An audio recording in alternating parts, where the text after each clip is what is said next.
passer maintenant à l'expérience de patron d'entreprise. Bah, que vous dire? Pour moi, c'est un vieux rêve de post-adolescent. Hein. Quand j'étais jeune adulte, je voulais faire ça. Mon père m'a dit, écoute, va trouver un boulot. Moi, je ne vais plus te financer. Voilà. On n'a pas les moyens. Donc, je suis devenu avocat et j'ai gagné ma vie comme ça. Bon. Mais c'était quand même mon rêve. Mais je n'avais pas les outils parce que comme je n'étais pas bon élève en maths, je n'ai pas fait la filière des écoles de commerce. Donc, j'ai fait la faculté, et Sciences Po et le barreau. Voilà. Donc, pour moi, c'était un vieux rêve et l'entreprise, pour moi, est le champ de création du monde. Voilà. La politique en est un, mais l'entreprise aussi. C'est un lieu où il est possible de transformer la société d'une autre manière, de façon plus modeste, mais plus concrète. Politique, c'est très immodeste, mais ce n'est pas du tout concret. Voilà, c'est ça le problème. Tandis que là, l'entreprise, elle transforme des rapports sociaux, si on le décide, bien sûr. Et donc, je suis entré dans un secteur parce qu'il faut aimer son produit quand on est un entrepreneur. Si on veut avoir quelques succès, il faut aimer ce qu'on fait. On ne choisit pas on ne crée pas une entreprise en y mettant son imagination, son affectivité, sa créativité, sans aimer profondément ce qu'on est en train de faire et les produits qu'on défend. Et donc, lorsque j'ai créé ces 3 marques alimentaires qui sont des entreprises équitables, parce que pour moi, c'était ça le plus important, il y avait une analyse de la transition alimentaire et de la façon dont l'agriculture allait évoluer et la façon dont l'alimentation allait évoluer dans l'esprit des consommateurs. Et donc, cet état d'esprit que j'avais depuis longtemps observé, pour moi, c'était une manière de dire c'est le moment pour le consommateur d'accepter un autre partage de la valeur et une meilleure rémunération pour l'agriculteur qui travaille. Et donc, le lien entre le consommateur et l'agriculteur doit être reconstitué. Ce qu'empêche la marque, le marketing agroalimentaire. En revanche, quand on reconstruit un produit qui s'adresse directement au consommateur, qui vient d'un agriculteur connu, que le consommateur a la possibilité de connaître, de respecter, d'aimer, eh bien, ça change tout et ça permet au consommateur d'échanger la qualité du produit, la traçabilité de sa provenance contre un meilleur prix. Et c'est ce que paye le consommateur. Et pour moi, l'agriculture à vocation biologique qui va devenir dominante dans les années à venir va s'inspirer de ce modèle qui deviendra un modèle dominant. C'est une des raisons pour lesquelles j'ai créé déjà 3 marques. Donc, Bleu, Blanc, Ruche dans le miel, où nous achetons finalement le miel entre 5 et 15%, 18% plus cher que le prix de marché. En contrepartie de quoi, les apiculteurs augmentent leur cheptel et augmentent leur nombre de ruches. Voilà. Donc, en fait, c'est un miel qui participe au repeuplement. Donc, le consommateur, il finance ça. Et on a eu, pendant le mois d'avril, on a eu 379% d'augmentation sur le site Internet, puisque pendant le confinement, on a eu par rapport à l'année dernière. Donc, c'est bleublancruche.fr si certains d'entre vous veulent s'approvisionner en miel de cru, avec le nom de l'apiculteur sur le pot et avec une participation au repeuplement de la France en abeilles, puisque les apiculteurs nous proposent des plans de repeuplement que nous rendons publics sur notre site.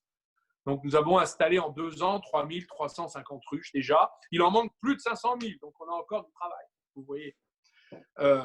Même chose avec la Compagnie des amandes. On a décidé de recréer l'amande française, puisqu'on consomme 40 000 tonnes par an, et qu'on importe 80% de ces 40 000 tonnes, on importe 98%, 99%. Mais 80% de ces 40 000 tonnes viennent de Californie, où il n'y a plus d'eau. et où les sols sont très abîmés parce que l'agrochimie américaine fait beaucoup de dégâts.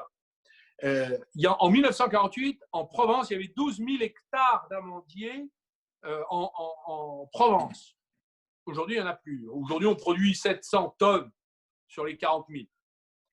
Donc, on a décidé de lever l'équivalent de 2000 hectares à raison de 25 000 euros par hectare d'investissement. Donc, ça fait 50 millions. Donc, on est en train de boucler notre plan de financement, de levée de fonds. On a signé, voilà, on est au bout. Et nous plantons 80 vergers d'environ 25 hectares dans tous les départements de la façade méditerranéenne. Notre modèle économique, ce n'est pas un modèle d'acquisition foncière. Nous respectons la propriété agricole, de tradition de polyculture familiale. En revanche, nous nous associons avec les arboriculteurs, les agriculteurs. En minoritaire, nous finançons en compte courant et on s'associe pour exploiter l'arbre pendant 25 ans. Donc, c'est un modèle économique d'ouverture du capital et d'alliance capital-travail. L'agriculteur apporte ses efforts, son savoir-faire, son travail. Nous apportons le financement, le soutien technique, car l'INRA est dans le capital. Et nous apportons également le débouché commercial, puisque nous sommes capables de mettre 3000 tonnes tout de suite sur le marché d'amandes françaises. On a déjà les débouchés assurés. Pourquoi? Parce qu'on est le premier verger français, finalement. Et tout ça avec de l'amande tracée, made in France, haute valeur environnementale, et nous finançons un programme de biocontrôle avec l'INRA pour pouvoir faire nos vergers en bio. Voilà. C'est la transition alimentaire. Et le fruit qu'est l'amande, l'Union européenne consomme près de 3 milliards d'euros d'amandes par an. Vous vous rendez compte? Bon, donc, il y a de quoi faire. Et le prix de l'amande est en croissance continue depuis 20 ans. Donc, il y a un gâteau à se partager. Pourquoi ne pas l'offrir aux agriculteurs qui travaillent? Troisième marque, la Mémère. Nous avons créé avec des investisseurs japonais qui adorent la France et veulent investir en France, donc je les en remercie. Nous avons créé une compagnie des glaces qui installe des sorbetières chez les éleveurs laitiers pour les amener à transformer leur propre lait bio en glace bio. Et tout cela sous la direction technique d'un meilleur ouvrier de France, qui est David Vesmael, maître glacier. Donc, c'est l'alliance des ouvriers et des paysans. Hein. C'est cette mythologie-là que nous avons recréée. Et c'est une glace en circuit court où nous partageons la valeur avec l'agriculteur, parce que nous remplaçons l'industrie de la glace qui est à dominante chimique. Et nous ne prenons que des ingrédients naturels. Et en fait, je vous donne les chiffres. Hein. Le lait conventionnel est vendu à 35 centimes. À 35 centimes, les agriculteurs ne gagnent pas leur vie. Pendant la crise du lait en 2015, il était tombé à 30 centimes. Et c'est là qu'il y a eu les manifestations, les suicides. Enfin, il y a eu cette émotion populaire du côté de la population d'agriculteurs. Le lait bio est à 45-46 centimes. Nous l'achetons à 80 centimes. Parce que nous voulons honorer le travail des éleveurs laitiers dans ce pays. Voilà. Et nous demandons aux consommateurs de payer. Et je peux vous dire, on est entré chez Monoprix, Franprix, Intermarché, Carrefour, etc. Nos premières ventes moyennes mensuelles sont excellentes. Voilà. Voilà, c'est ça que… Voilà. Alors, j'ai d'autres projets, ouais. mais là, j'ai plus de cash parce que j'ai mis mes économies. Ouais. Avec ça, c'est mes économies. Mais j'ai d'autres projets. Donc là, j'ai décidé de lever de l'argent pour pouvoir continuer. Mais là, j'ai plus de cash. Donc, ouais. J'ai ces 3 entreprises et d'autres encore. J'ai mis mes économies dedans. Voilà. Oui, finalement, vous êtes un entrepreneur un petit peu différent de celui que Schumpeter décrivait ou qu'on attribue à Schumpeter. C'est pas le profit simplement qui vous guide, mais vous avez un projet au-delà. Vous avez même une idée de changer un peu le monde. Je pense qu'il y a des tas d'entrepreneurs qui ont fait beaucoup de profits, qui ont changé le monde. Oui, beaucoup. Oui, beaucoup. On peut faire les deux. Ouais. C'est pas l'un ou l'autre. De toute façon, la rentabilité, c'est la lutte contre la mort.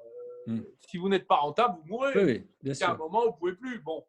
Donc, mon sujet, c'est plutôt, c'est les deux, mon général. Hein, c'est un peu ça.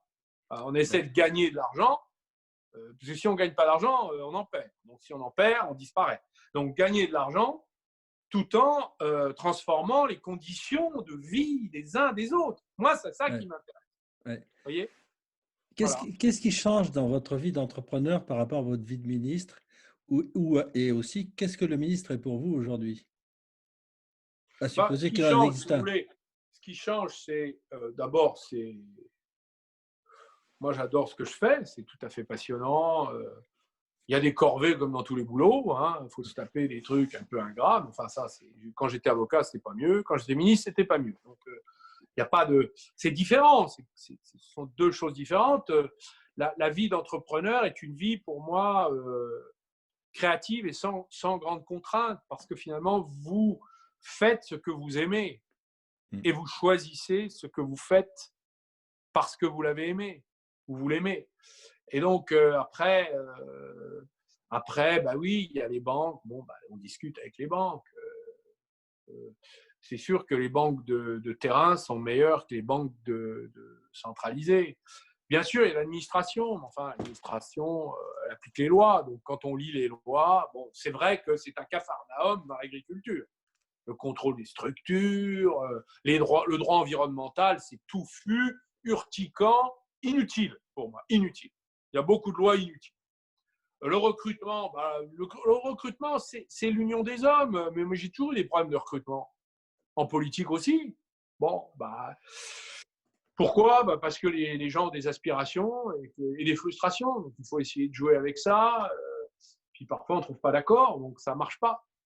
Bon, écoutez, je ne vois pas de. Enfin, pour moi, c'est beaucoup plus facile à vivre que l'action publique. Ça, c'est une autre paire de manches. Parce que l'action publique, vous avez vos chefs, vous avez l'opinion publique, vous avez les réseaux sociaux, vous avez l'administration qui n'est pas d'accord, vos collègues qui vous tapent dessus, le contrôle du Parlement. Enfin, je ne sais pas, c'est quand même très difficile de faire quelque chose de concret, hein, et de réaliser. Là, vous êtes tranquille. Finalement, vous n'avez que des gens qui veulent vous aider parce que c'est une entreprise qui crée. Donc, vous avez finalement, vous unissez beaucoup plus facilement les cœurs et les âmes.